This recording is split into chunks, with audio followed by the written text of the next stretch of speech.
gotta tell somebody. This is the best thing I've ever seen. That. Let's talk about that. You need this. Listen to this. Memorable and exciting. Well, then be less boring. I'm gonna tell everyone. Wait here. Mighty remarkable, Big Daddy. Remarkable? Remarkable. Welcome to Remarkable, a podcast for B2B marketers that deconstructs the most iconic moments in film, television, pop culture, and advertising for a single purpose: to give you, the B2B marketer, the same storytelling techniques that the pros use. In each episode, you will learn techniques from Hollywood, Pixar, Marvel, and beyond, from Spielberg's hands to yours, bringing remarkable content ideas to you every single week. I'm Ian Faison, CEO of Caspian Studios. This is Remarkable. This week, we're talking marketing lessons from Progressive's Dr. Rick commercials. The Thompsons' new front door looks sharp, right? Did we need to wave her down to tell her that? No. No. For a young homeowner turning into their parents, the neighborhood is their life. With the help of our special guest, Attentive CMO, Keri McGhee. Keri, how are you? I'm doing well. Thank you for having me. I'm excited to talk about this today. I am so pumped to talk about Dr. Rick, about Attentive, and about your marketing. So why the heck did you pick these Progressive Dr. Rick commercials to talk about today? They're one of my favorites. They're one of those commercials that's come on over the years where no matter who's in the room, even if I'm by myself, they just make you laugh and make you pause and make you think. And as a 50-year-old mom of 20-year-old and 18-year-old boys, and as well as like my parents who stay with us often, we just have great conversations about don't turn into your parents. And then we like make our own riffs and iterations. And I love that they always tie it back to their product, which is the insurance piece. And you think about it just in the concept of being a new home buyer or having to get an auto policy, but you think of it very subconsciously, but it's very memorable and that it came from Progressive. And they just do such a great job of, I think, stitching together the generations. I think that's what I love about it most, is just how much we laugh about. My kids will be like, oh my gosh, that is so you. When it comes to the airport snacks or some of the yard stuff, like my kids will constantly call it out and we'll make our own version. So I just think it's incredibly memorable, which I think is the most important thing in marketing right now. Yeah, it really is. And it truly is remarkable. You just have to talk about it with someone else. When you see one of the commercials, a new one, it's so good. I feel like it cuts into that just like deep psychological vein that you think about and you talk about with your partner, right? Like you talk about like, oh my gosh, I just did this thing that's just like my mom, or just did this thing that's like my dad. It's one of those brilliant campaigns that it takes something that we're all insecure about or proud of, and puts it into words and puts it into a story and puts it into a framework that allows you to see yourself. And that's the best marketing. It is. And that memorable piece is you tie it back to the brand. I always think of Progressive and insurance when I think of those commercials, or when I think of scenarios that I'm like, oh, this would be a great Dr. Rick moment. Or my kids will be like, that is completely a Dr. Rick moment. I can't believe you just said that. The other day we were driving down the street and these kids were going down the street in like one of those e-bikes. They were maybe 12 years old and they didn't have their helmets on. I was like, I should follow them home and tell their mom. And my oldest son was like, that is such a Dr. Rick moment. You cannot do that. Absolutely. It's not your job. So it just comes out time and time again. And I always think about Progressive when it does. So it works. So my mom was a nurse. My wife is a physical therapist. And so I grew up with my entire life at the dinner table, like literally eating dinner, sitting there like eating steak or chicken, and my mom being like, well, I saw somebody who, picked at one of their scabs today, and now half of their leg is being amputated. And you're like, Mom, I'm eating food. What are you doing? Like, why are you saying that? Now my wife does the exact same thing. So it's like, she's turning into my parents, which is hilarious. It's such a good one. Yeah, it's so good. Meredith, who the heck is Dr. Rick and what are these commercials? Oh yeah, great question. Let's start with the commercials. So the Dr. Rick commercials are the funny Progressive ads about the perils of becoming your parents. I was trying to think myself of what are things I do that remind me of my parents. And the first thing that came up was my mom has a phone voice when she picks up the phone. And it totally changes. It's very like, hello. It's like a little bit breathy. And I realize that I do the same thing. I don't know what it is about it, but you pick up the phone and just become a different person. But to get back to the ads, one example is there are a bunch of guys standing around a fire pit And they all have this like instinct, like they want to step in and help and give advice on building the fire. But then Dr. Rick comes in and he goes, Okay, Noah's going to make a fire. Our job is to let him do it by himself. What kind of wood you got there? Greg. so he's like this doctor, like stepping in, giving advice on how to not become your parents. And it plays with like the dad instinct to put in his 2 cents on doing just that, building the fire. So they're really funny. And of course, each ad ends with the line, Progressive can't protect you from becoming your parents, but we can protect your home and auto when you bundle with us. It's so good. It's so good. But I looked into the making of the campaign, and it came about because in 2015, Progressive CMO Jeff Charney had been looking for inspiration for a new campaign. And he had this idea for focusing on the stages of life. And that's when he came upon this idea of introjection. It's like a psychoanalysis term. And it's the phenomenon of people absorbing the attitudes, traits, values of the people they spend the most time with. You probably do this with friends or folks you're close with. But then he specifically honed in on parental introjection, or absorbing your parents' traits.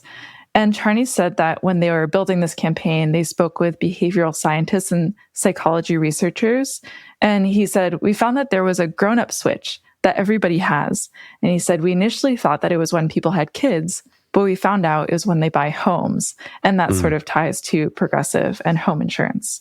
And so that was an idea that they decided to play with the ads. And in the campaign, they decided to call this phenomenon parentomorphosis. And Barbara Mellers, who's a professor of marketing and psychology at the University of Pennsylvania, says, the more similar a person in an ad is to you, the easier it is for you to imagine yourself in that person's place. And so that's like the magic of marketing.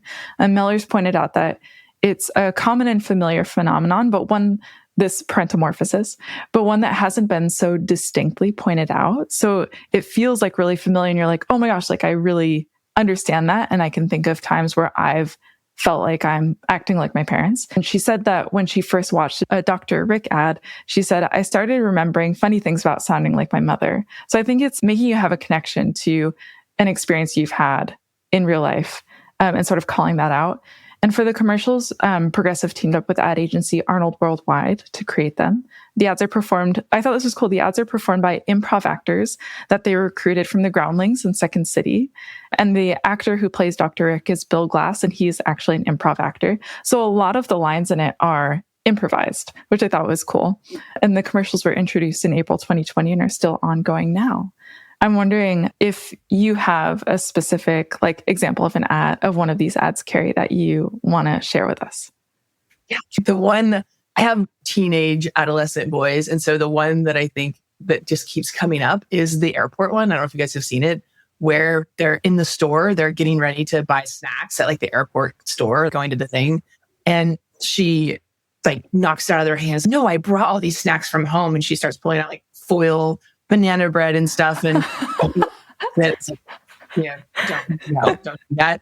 And I do that with my kids. I'm like, no, I brought all almond packets from home. You don't need to buy that. I've got it. And well, the joy of traveling is being able to buy whatever junk food I want for the plane. Yeah. It was it was an amazing, just for me, like stuff like that constantly prompts, because I'm like, oh, this is why it's so relevant. So I love that so much. And almonds are like the last snack you want.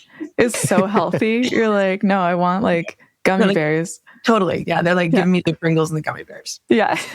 I love that. Let me get that Chex Mix. Really just so funny. Let's talk results for a second here. 54 million views across the videos that they've made. You're talking essentially 54 million YouTube views on these videos. You're talking about, this is earned media, quote unquote, that you are making. They made a TV show. That's what they did. They made a TV show. It's a digital series. It's essentially like a sketch comedy show. That's what they made. And it just so happens to also be commercials. It's really more branded content than it is commercials. And it's so clearly a commercial as well, and people still love it. And the comments in the YouTube videos are off the charts. I'll read some. Best commercials on TV, hands down. They're creative, funny, and you literally feel Dr. Rick's frustrating. I swear these commercials are like sitcoms, and we just anxiously wait for a new drop, lol. Man, I always look forward to new Dr. Rick video drops. Love them. I don't know where they find these actors, but they're absolutely perfect. 3 exclamation points.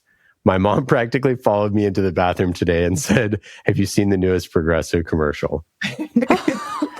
Which is the bathroom ad, right? Like it's the guy by the bathroom talking about his lunch order. He's like, when the door's closed. Good. The lunch order. Oh my gosh. I used to, when I got out of the Army and I was in sales and I moved back home, my parents are a little older. And I was like, you know what? I'm going to live back at home and hang with them and it'll save some money and whatever. We have a big enough house that it works. And I would be on sales calls in the dining room and my mom would come in and she would come in, open the door, like second she walks in the door and just like about something, just like, we're thinking maybe turkey for lunch. Are you doing turkey? And I'm like, I'm on a sales call. Like, I'm talking on the phone. And she's okay, goes in the kitchen, comes back. Do you want pickles or no pickles? And every single time. And then my dad would be like, I don't want pickles. And he's on the toilet with the door open. And I'm like, this is not a place for work. Boundaries. And it's so funny. And that was whatever, a decade ago. And now I have young kids and I walk in the front door and I'm like, babe, I got the sandwiches. And she's like, why are you yelling? And you just feel seen. You just feel seen with these ads. Yeah, it's a subconscious thing that becomes just part of like how you react to them. And I think it's been 5 years, but I actually can't remember a time when we didn't have these commercials, even though it's been 5 years. Yeah. That's the other thing about it that makes it great marketing. Do you think they're the best commercials on TV? They really might be. There's the gecko, right? He's cool. We've talked for all the cool reasons. He's interesting and appealing, and different like personas of the gecko relate to different people. But this series, along with I think State Farm, which is interesting to think insurance of all industries are creating some of the most enduring, interesting commercials. But those are some of my favorite. The Jake from State Farm commercials are great. The Progressive commercials are great. So I think they're some of the best for sure. Well, you work in tech. I work with a lot of tech companies. We know enough about moats and differentiation and blue oceans and categories and positioning and all that. But insurance is 100% a commodity. You can switch from one to the other. The only thing that they can differentiate on is brand and then customer experience. That's it. And arguably, you could make a pretty good argument that any of us, that's all we can do. But the product is the product, right? You can change pricing, you can change packaging, but they all have a bundle. They all have that. So they have to differentiate on brand. And we just did an interview, and it was like a mind-blowing thing that this person said to me. And they were like, in finance, the gap between what your actual stock price should be from a revenue projection and where it's actually at, that gap is your brand. That is how people view your brand, right? So it's whatever stock that you think is NVIDIA, for example, which is quote unquote overinflated. That is the brand. That delta is the brand, right?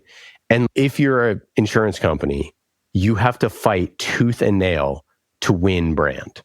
And every one of us should be doing that. And there's so many companies that don't do that. And the best ones do, right? Like the best ones absolutely have the best brands because the best product doesn't always win. And I guarantee you, if you sat down 4 people together and said, tell me the difference between Progressive and State Farm, they would just be able to reference the commercials and not the product. 100%. Like that is why the investment is working and paying off for them. It's because that's how they're gaining audience is people. When my kids go to buy insurance, they're going to go to Progressive. That's probably the first place they get their first independent insurance quotes because they know it and they remember it and they think it's relatable to them based on the experiences they've had over time. So it's brand, it's perception. Like that's what we're all trying to drive that moat like wider and wider with perception change. Another thing that I think is really interesting, and we can dovetail nicely into our B2B takeaways here, which is this isn't their only franchise.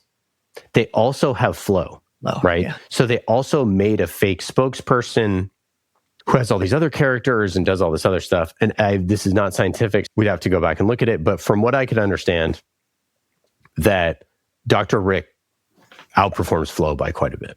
Again, this is not scientific. And if it's wrong, then that's fine because we're just using this for academic purposes. But I would surmise that Flow is a pure play ad and Dr. Rick is more like branded content, like I mentioned. And I think that the reason creating funny circumstances around your product is one thing, but creating comedy from people's actual lives is just a much more effective strategy. But it's interesting that they have both, right? It's not just Dr. Rick. It's also that they have these other things. And Geico does the same thing with they have multiple different franchises that they're running at any given time. And I was just thinking, how many B2B companies have that? Zero? Zero. You have Salesforce with Einstein. It's just Einstein. Like very few actually have any B2B commercials where they even have that iconic recognition, right? It's always about the product or it's about the emotive solution or problem they're solving. It's not a franchise. It's a one-off campaign. Yeah. So very few. Yeah. And like the Salesforce example, what they did with creating all of the mascots and all that, those are just associated with single product lines, right? Yeah. So it's like, they're not, and that's all to build like the campfire, holistic trailblazer type. Trailblazer. Yeah, type piece. And so it's all cohesive and connected and obviously very purposeful. But like, again, it's like now they just started these, the Matthew McConaughey campaigns. And now all of a sudden, like that's a real B2C type campaign. You know what I mean? Like that's not a product campaign. I mean, it is, but it's transcends that because you have a massive influencer in there. And I just think it's really interesting to look at Progressive to say like, if they were a B2B company and you're like, hey, we hit gold on the Dr. Rick thing.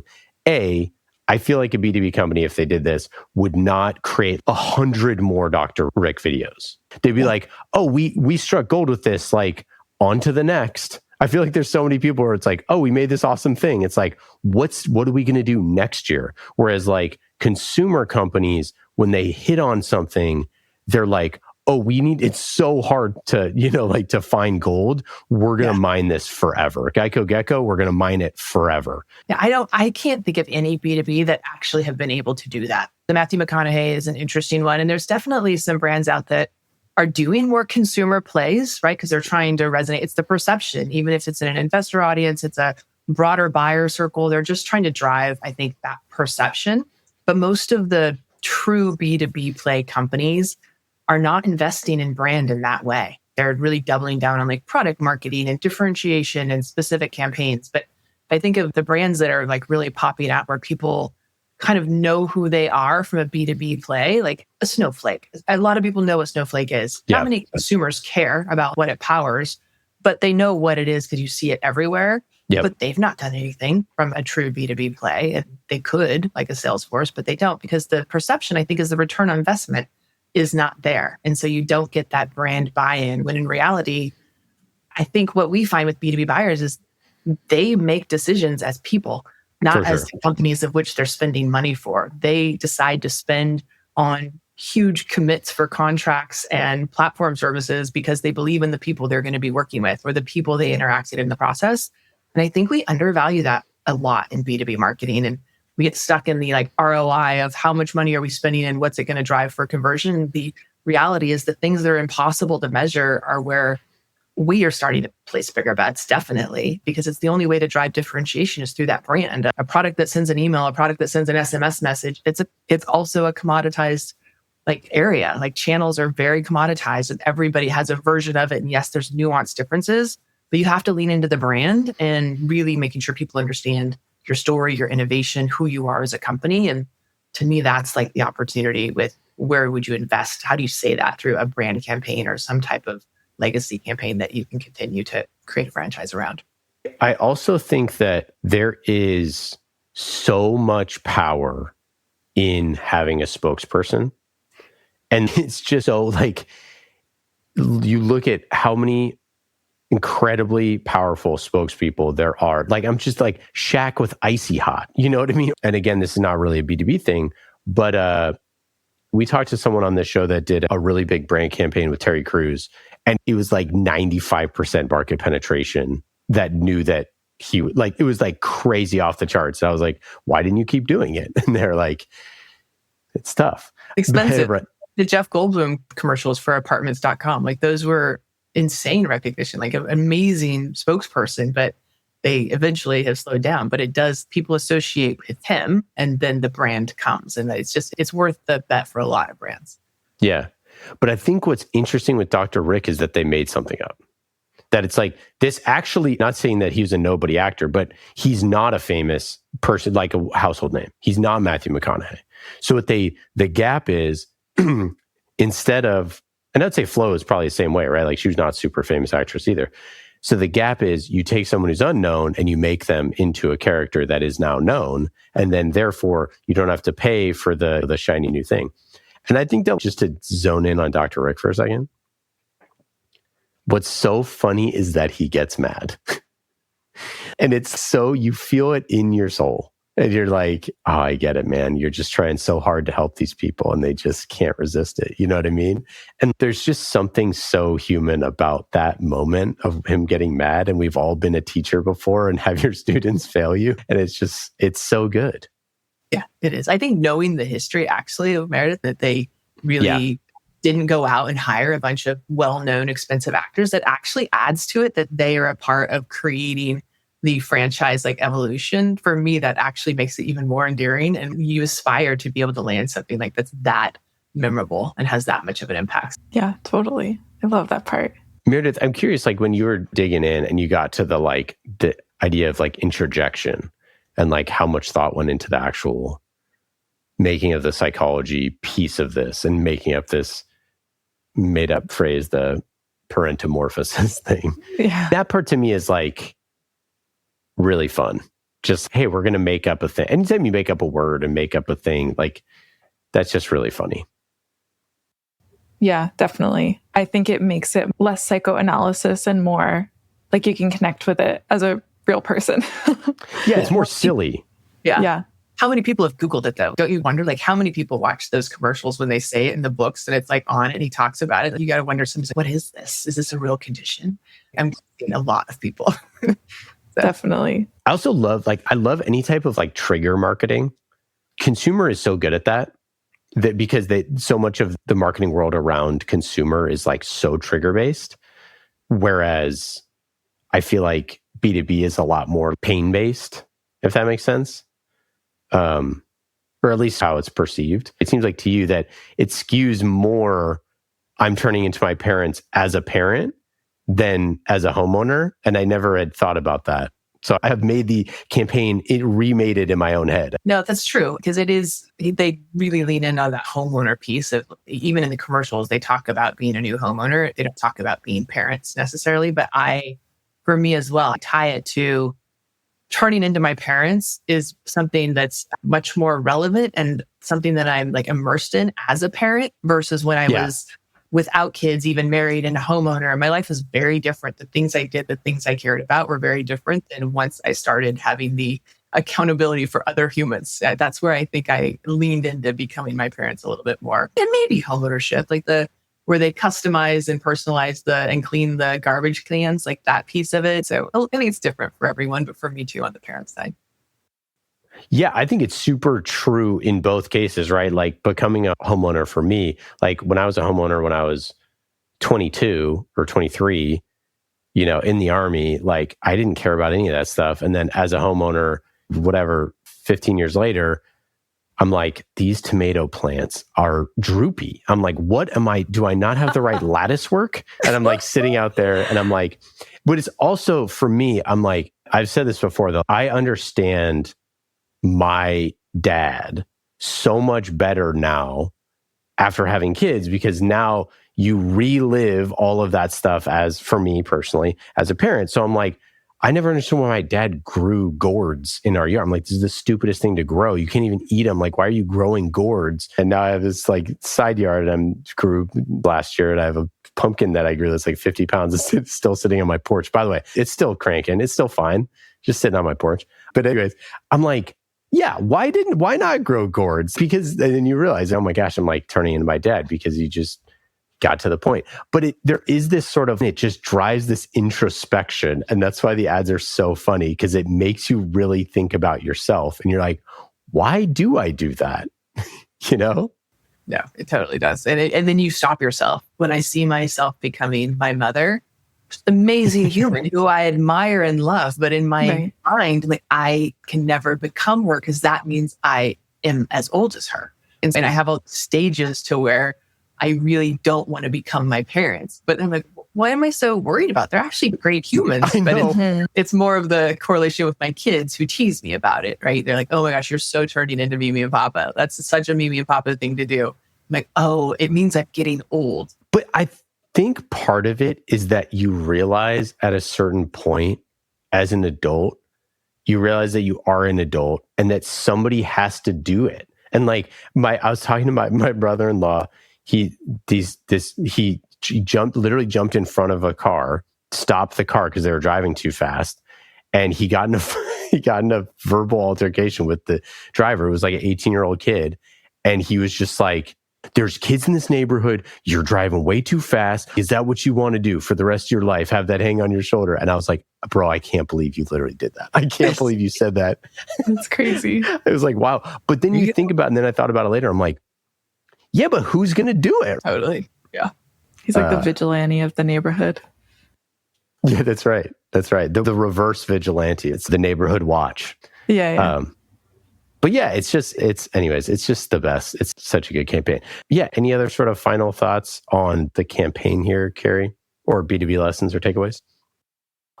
From that actual campaign, I think the B2B takeaway is just take risks. I love that they took a risk that who knows if that would have landed. People could have been offended by it just as easily as they related to it. And I'm sure they did all their market testing.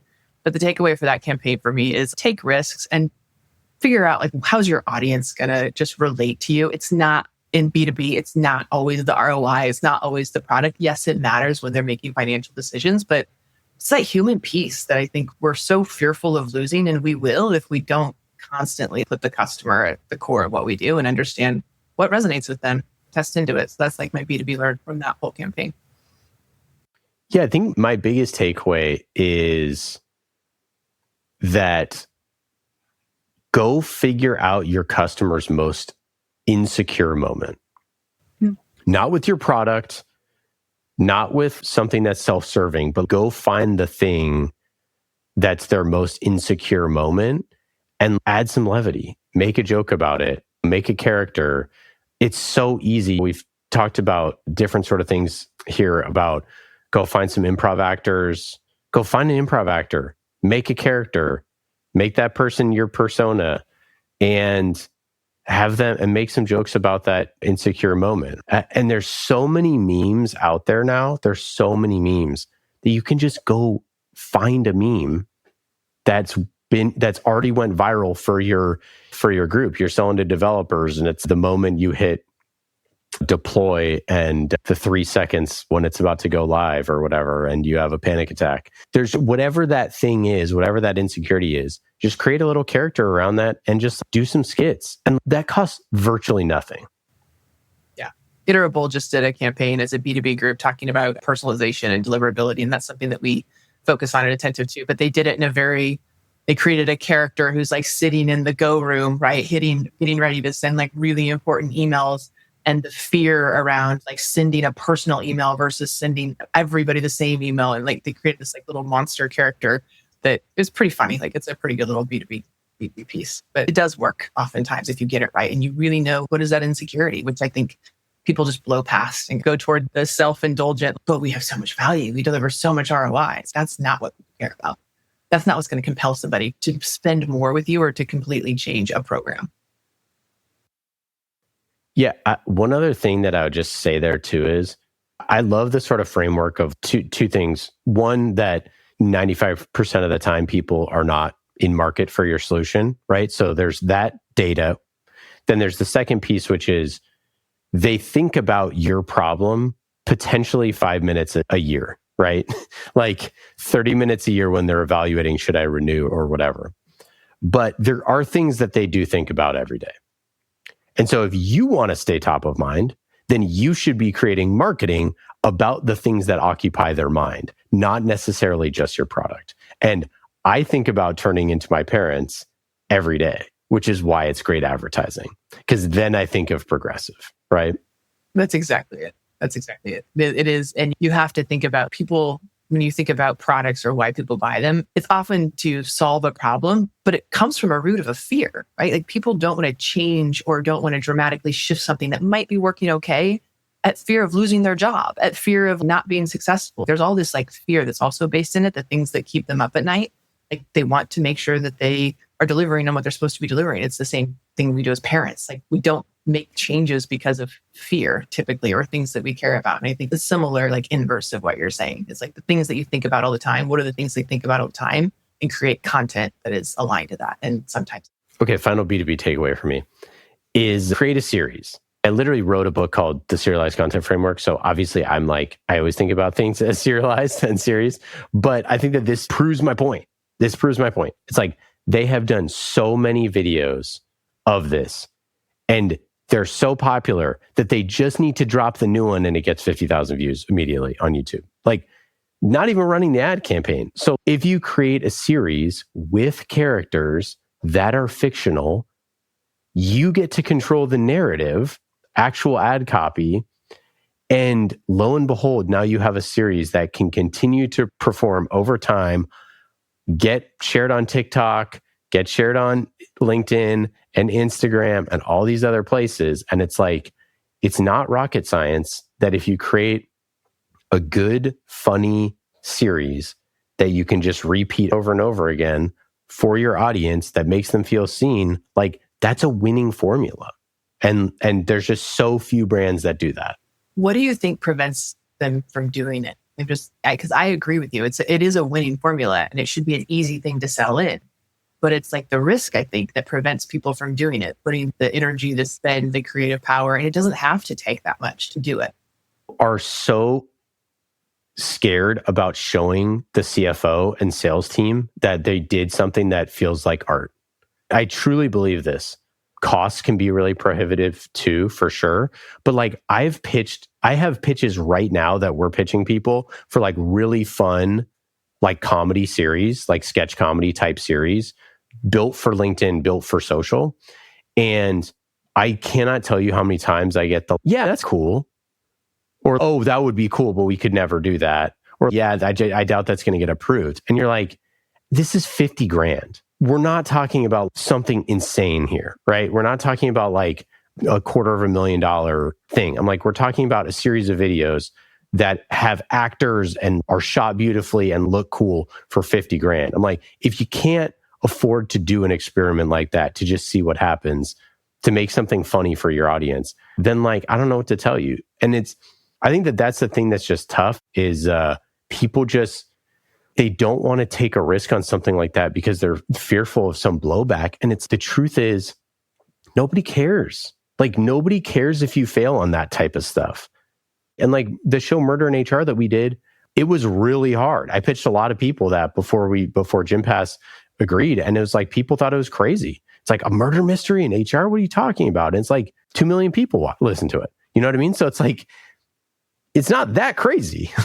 I think people are ready for just a little like fun, laughter, and inspiration, but it is that risk that people fear, like selling it in. And as long as you're, like you said, you're being fictional and you're making fun of something that's like relatable to people, there's not a lot of risk for the brand, especially if you're not spending a ton of money. So why are more people not doing it? And it is the overcoming, I think, the ego and perception of the CFO and the CEO and the people like running the business, the product, that there oftentimes is only upside to taking some risk and actually elevating your brand with a new audience or having people see you differently, even if it just gets them to say yes to a phone call, right? Like even if they're not the perfect, like not everything can be targeted towards your buying audience. The whole idea of brand and perception is you drive awareness broadly and then you reap the goodness of that as you continue to elevate value in your brand. And I think that's the thing that people just fear and don't do. Yeah, and it's about affinity, right? That was the thing that we saw with Murder in HR. We had GymPass who's now Hub, they had prospects that requested like private screenings. I'm like, they had like prospects that were like, oh my gosh, this is amazing. They did a murder mystery themed dinner party. That's the stuff where you're like, if you create something cool, people want to be involved. We had Boston HR Council reach out to us and was like, we're going to promote this like a ton to our audience. And then we did like a cameo with Boston HR Council, like in season 2. Like when you create something cool it starts to generate buzz. And when you sit on the sidelines and don't do that, it doesn't. And like, we spend so much time on our product marketing, to your point, that it is really important. Of course it is. But that's never going to go viral. That's never going to, even the best brand transformation of all time, the best rebrand, that can literally go viral in a bad way. Yes. But it's like, it's never going viral in a good way. You know what I mean? You're never going to be like, look, oh my gosh, they tweaked like the letters? I think they're using sans serifs now. Whereas, I don't know. Stick blue to like mid tube blue. Yeah. Right? The Walmart stuff. It's pretty amazing. But like, you look what ClickUp did. They did this murder in HR sketch. Those are actors. They recorded it. They released it, and it's done hundreds of millions of views. And now they've done like 100 of those videos. Like, it's not rocket science. No, it's a great investment. And it does drive perception and awareness, like that gap for brand that you have to continue to drive.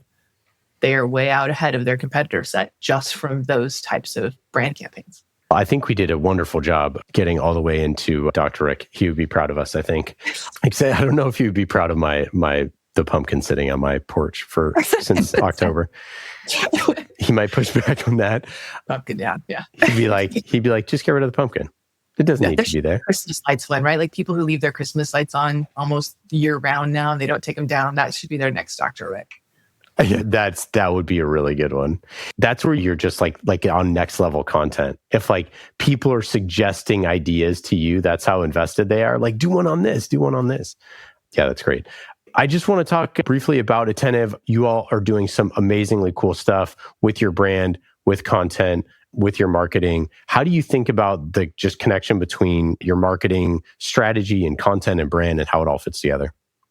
Yeah, I mean, we have really focused on creating a brand just in our name, Attentive, and what we do. I think it's easy to have a conversation with your customers when they say, what does Attentive do? We build one-to-one relationships with brands and the consumers that love them. We help them be attentive. Like that's a pretty easy sell. And so we're really leaning into that as we continue to evolve. Like we're innovating. We're an AI-powered messaging platform. So think about anytime you need a two-way conversation with a customer, you can do that through SMS, through email, through push notifications, which are the pop-ups you get on your phone from app engagement, and soon to be RCS. So for me, the fun about being an Attentive is we actually get to market to marketers. And not a lot of people get to say that. My audience are brand marketers at big retailers like Crate and Barrel, Dyson, Crocs, like big brands we get to work with that have big challenges and big opportunities with their consumer audience. And we get to help them connect in a way that is very attentive and very personalized. And we really get to build this personalized platform that people get what they want. They get the item that they want on the channel that they prefer at the time of day they prefer. We're really helping brands do that and break through all the noise that's out there with all the like sea of same and the one-to-many, the amount of customers still sending batch and blast. We just looked at all of our customers. It's still over 90% of messages go to 10 or more people. And so it's pretty fun to work for a brand where we get to build content that's that personalized and customized based on what our product is and the problem we solve. So we're starting to also take some more risks. And we've got some fun stuff ahead as far as trying to bridge the gap of really landing that message with our audience. I like your data, their journey, real results, and delivering one-to-one experiences is just so important. We talked earlier about the differentiators that your brand has, and brand is customer experience, right? Attentive helps people be able to make that customer experience, that journey better. And that is your brand, right? That is the promise that you're making to people, and how they buy is just as important as what they buy. But it is that how they buy is that, but again, what you hear about everybody's up against is you have an entire group of internal stakeholders that you have to convince that these people on the other side of that buying committee, they want to buy based on like trust, and that they trust you to deliver their messages. They trust you to be there if something doesn't go well. They trust you on their biggest day of the year, Black Friday, Cyber Monday weekends, that their marketing is going to work. And so there's just so much built in that relationship and trust. And I get to talk to customers all the time, and it's very rewarding and fulfilling as a marketer to sit at a table and people, unprompted customers go around and tell you, Attentive is so attentive. I trust my CNC. I send a product request and they build it. It's amazing to work for a company where we really truly are delivering that in a space that is super crowded with lots of options that all feel the same. And we differentiate on that experience that we can provide. Yeah, that's so cool. Yeah. Do you have any favorite either pieces of content or campaigns that you've worked on recently? Yeah, I mean, one thing that we get to do every year is our Black Friday Cyber Monday campaign. And it's a fun project to work on. And it's something that I'm always proud of every year because we do get to step back and say, how do we have a moment of joy or how do we have a moment of unexpected with our customers? Because they're looking to us for best practice content. And how do I make sure that I'm building the right journey or the right flow? Or how do I make sure my abandoned cart is working? Like they ask all the very practical, useful tips. Yeah. But every year we take a moment and we start thinking about our customer and how can we show up for them in a funny way or creative way. We've done 90s campaigns. We've done like innovation, impossible AI campaigns. And this year we're really leaning into a little bit more serious, but it's funny in a way of a little campy. And so we get to deliver a ton of content through approachable ways. Like we do an entire landing site. We've even built like playlists from the 90s that we just try and make it fun. Like it's a really hard thing for them to go through. And we try and make it as easy and effective. So this year, I'm excited. It's our big creative moment where our homepage doesn't look like us and we get to do something else. And this year, we're leaning into a marketer's sanctuary, think of between two ferns type of moment, but also with the tariff uncertainty and all the crazy in the world, we're going to show up a little bit different for our audience. And it's a very high ROI campaign for us, just based on it's something new and different. And people want that. They want that connection to a brand. So excited to get the next one out the door into this month. I love that. Keri, final question here. What's your best piece of advice for a CMO who's trying to figure out their marketing, content, brand strategy, how it all fits together? Yeah, I think something that I've definitely learned along the way, and I'm learning every day and just trying to listen to what others are having success with, is trying to figure out how do you like differentiate when everything is the same? Like in our space and in every B2B space, there's so many players, there's so much competition. How do you actually figure out to differentiate? And I think we've been really leaning into how do our customers talk about us and doing a ton of customer listening and like leveraging tools to say, we take ourselves way too seriously. We really give ourselves too much credit for how customers see us as like a value exchange, and really hearing them talk to like, how do they sell us into leaders? How do they talk to other people about us? We're using that customer voice more than ever to drive like product innovation and to shape our brand. Our brand and our positioning coming out is based through the lens of how customers see us, not how we perceive ourselves. And we're taking a risk. And so I think my advice is like step outside of the comfort zone of what the CFO and the COO and the CEO say yes to, and do the work to get the customer validation to pitch in some new ideas. Maybe it's the series and making sure that you can actually pitch that in. But I think having that voice of the customer piece has been more important than ever. And I think it will continue to be for CMOs as you want to differentiate and sell in creative ideas. You need that piece behind you. And avoid the AI jargon. I'm like putting my hand out, like the next time someone comes, let's change all the products to say agents. I'm like, customers will not buy more because we said an agent did it versus a flow and a platform system. I promise you. So that's my other advice. That's great. That's really good advice. Keri, wonderful having you on the show. Thank you so much. Great topic. So fun. For our listeners, go to attentive.com. Our listeners are marketers, so go check out Attentive. Messaging, list management, email, integrations. They got it all. Thank you for having me. I think we're really excited to continue to be in the space with the CMOs in the world, fighting the good fight with creative and making sure that we're like setting our brand apart. So thanks for having us. Yeah, awesome. Take care. Bye. Well, that's it for today. I hope you got some good ideas for your B2B content. Thank you for listening to Remarkable. I'm Ian Faison, CEO of Capmaign Studios. Remarkable is created by the team at Capmaign Studios, B2B podcast as a service. Capmaign also creates fiction series for B2B companies, so if you want a business thriller, you can learn more at CapmaignsStudios.com. Hollywood-style storytelling for B2B. And in today's episode, you heard from myself, Ian Faison, and Meredith O'Neill, senior producer here at Capmaign Studios. Remarkable was produced this week by Meredith O'Neill, mixed by Scott Goodrich, and our theme song is Solomon by Falak. Be remarkable and rise above the noise.